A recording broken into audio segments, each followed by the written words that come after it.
உடன் பிறந்தவர்களுடன் அடிக்கடி சண்டை வருதா? அப்போ சாப்பிடும் பொழுது நோட் பண்ணுங்க, இப்படி செஞ்சிருப்பீங்க, இனிமே மாத்திக்கோங்க. உணவு என்பது மனித வாழ்க்கையின் அடிப்படையான சக்தி. அதை உண்டால் மட்டுமே உடல் நலமும் புத்திசாலித்தனமும் மன அமைதியும் நிலைத்திருக்கும்.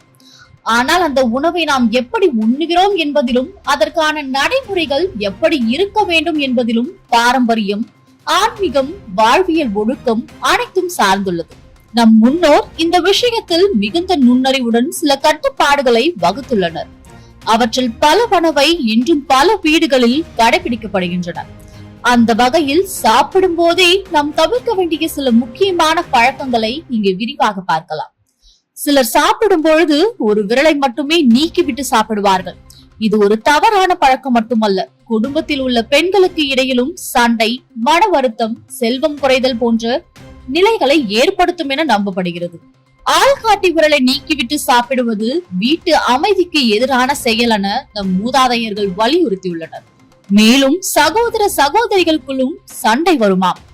அதே நேரத்தில் நின்றபடியோ அல்லது உயரமான மேசையில் இருந்தோ சாப்பிடுவது கூடாது என்று கூறப்படுகின்றது.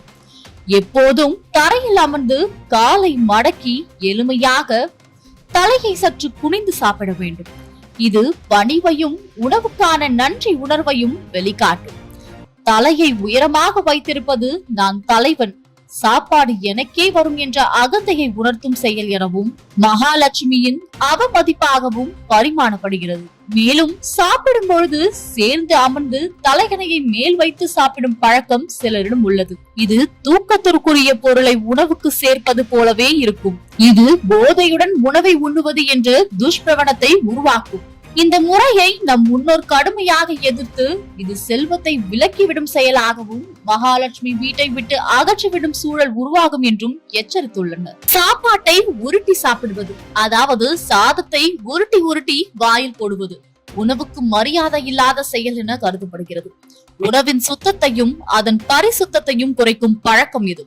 உணவு என்பது பிச்சை அல்ல, அது பரிசு என்று எண்ணும் மனநிலையில் நாம் இருக்க வேண்டும். அது ஒரு தெய்வீக அர்ப்பணமாக கருதப்பட வேண்டும். சிலர் சாப்பிடும் பொழுது பேசிக்கொண்டே இருப்பது வழக்கமாக இருக்கலாம். ஆனால் இது மிகவும் தவறான பழக்கம் என பாரம்பரிய நம்பிக்கைகள் சொல்கின்றன. சாப்பாட்டின் மீது கவனம் இல்லாமல் பேசுவதால் அது சரிவர செரிக்காமல் போய்விடும். மேலும் உணவு ஒரு புனித நிகழ்வு என்பதற்காகவே அமைதியும் நன்றியும் அவசியமாக வேண்டும். பேசிக்கொண்டே சாப்பிடுவது மகாலட்சுமியின் சாபத்தை வரவழைக்கும் செயல் என சில நம்பிக்கைகளில் கூறப்படுகின்றன. மேலும் எப்போதும் அமர்ந்தபடி அமைதியாக சாப்பிட வேண்டும். நின்றபடி சாப்பிடும் பழக்கம் செரிமானத்திற்கு இடையூறு செய்யும். நமது பித்தம், வாயு சமநிலை ஆகியவை அப்போதைய உடல் நிலையில் குறைந்து செல்லும்.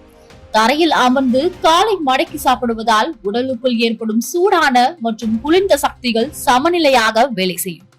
இது முறையான செரிமானத்திற்கு உதவுகிறது. சாப்பிடும் முன் உணவை உருவாக்கிய இயற்கைக்கு நன்றி சொல்லும் எண்ணத்துடன் நாம் உணவை தொட வேண்டும். உணவை கொண்டு வந்து பரிமாறியவர்களுக்கும் சமைத்தவருக்கும் மனதார நன்றி தெரிவித்த பிறகே உணவுக்கு தொடங்க வேண்டும். இது எளிதாக காட்சிப்படுத்த முடியாத ஒரு குணத்தை, அதாவது நன்றி உணர்வை வளர்க்கும்.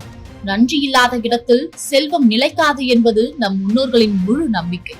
இவை எல்லாமே உணவுக்கு மரியாதையை காட்டும் வழிமுறைகளாக மட்டுமல்லாமல் நம் வாழ்க்கையின் ஒழுங்கையும் வாழ்வின் நேர்மறையான நிலைகளையும் பாதுகாக்கும் ஒரு சிந்தனையாகும்.